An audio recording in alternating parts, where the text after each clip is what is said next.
Hi, I'm Michelle Rizzori, and I'm from Bellevue, Washington.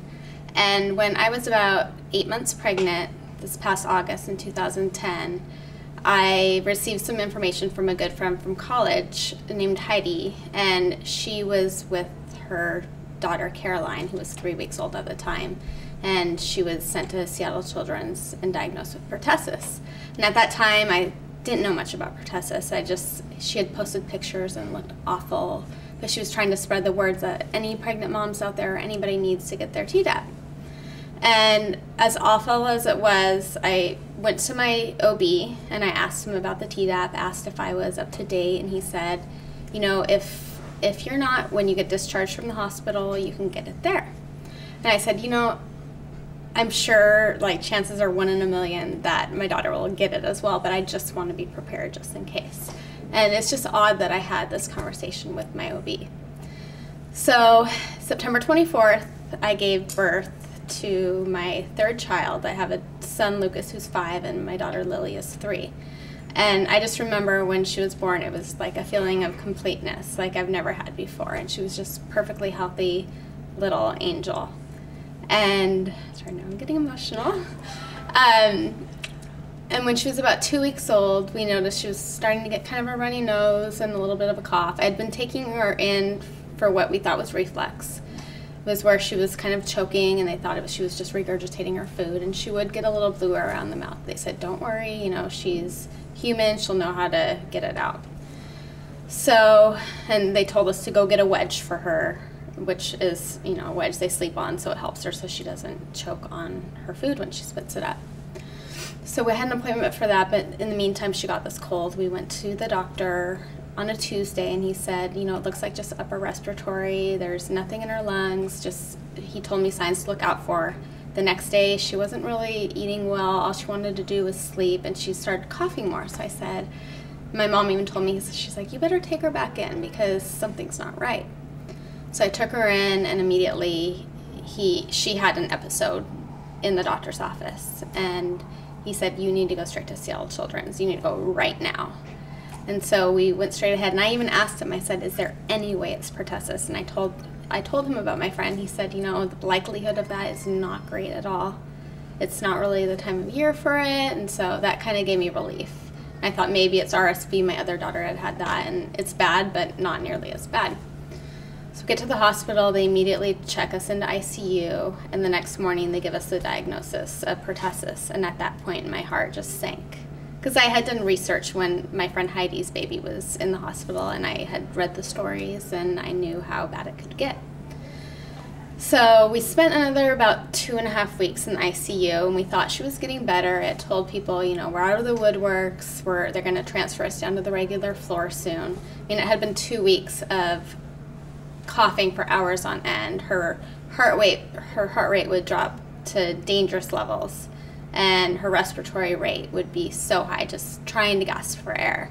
And it was just, it's the most awful feeling, being so helpless and not being able to do anything for your daughter, but just wait and hope that they're going to take their last breath, no matter how much oxygen they're giving them. But it's just like they're choking to death, turning bright blue. I mean, almost black, their whole body, because they're not getting enough oxygen. So on Halloween, the night of Halloween, we noticed she was starting to go downhill. By the next day, she just plummeted. And they were trying all different sorts of things, and they decided at the last minute that they had to intubate her, which means they had to put her on a ventilator. So they put her on a ventilator, and still she couldn't keep up her oxygen levels. They were thinking of all these different things. Her white blood cell count was as high as that of a leukemia patient. And so they said, you know, I think we're going to have to do some blood transfusions. So they had to take all of her blood out of her body and replace it with new blood 2 different times to try to get that white blood cell count down. They thought that could help. Nothing was working. They put her on a different ventilator. That wasn't working. And so they gave us a piece of paper, and they said, this is our last efforts. Your baby is likely not to survive.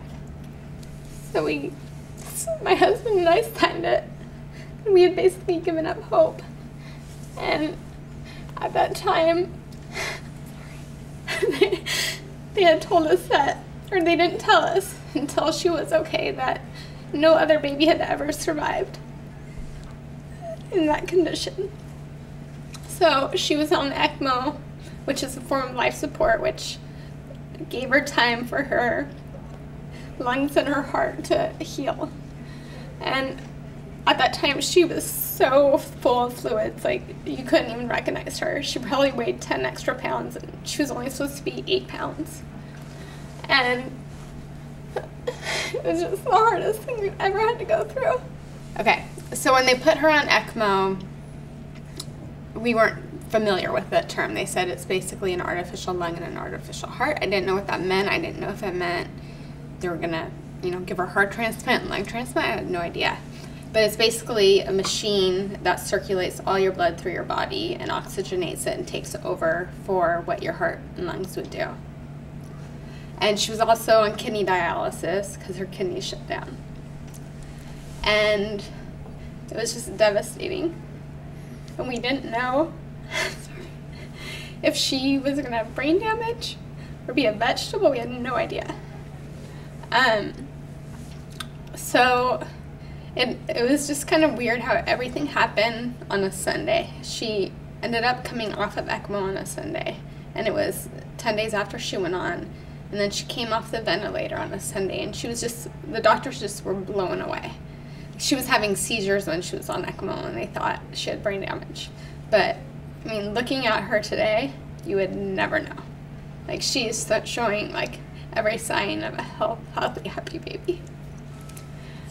And, I mean, there were complications in the hospital, too. She almost lost her left leg from a blood clot, and now it's completely healthy. She has a scar, but other than that, she's using it, and she has her leg.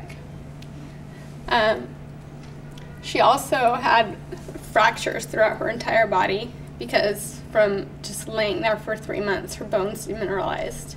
And so once she started getting handled, they believe that just her bones were so fragile that it just caused them to break because they were so brittle.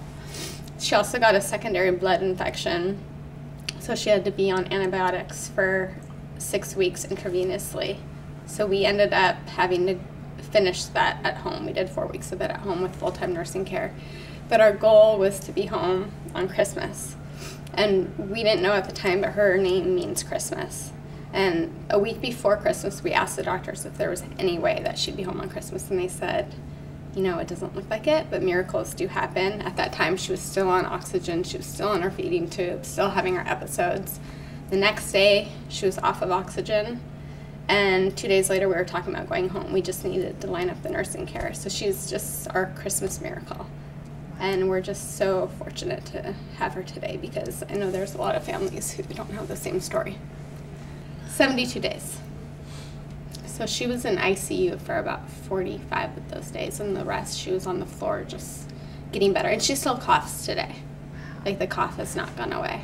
She's 10 months. Yeah, and that's why I am here, because nobody that we know was aware that they had to have a pertussis booster. I mean, everyone had no idea, and they're like, we are so glad you told us, because these are people that have grandkids, or they're going to be moms, or they have sisters, and I just think it needs to be out there. Nobody knows about the adult pertussis booster. Everyone just thinks that they're immune to it because they had it as a child, and they're not.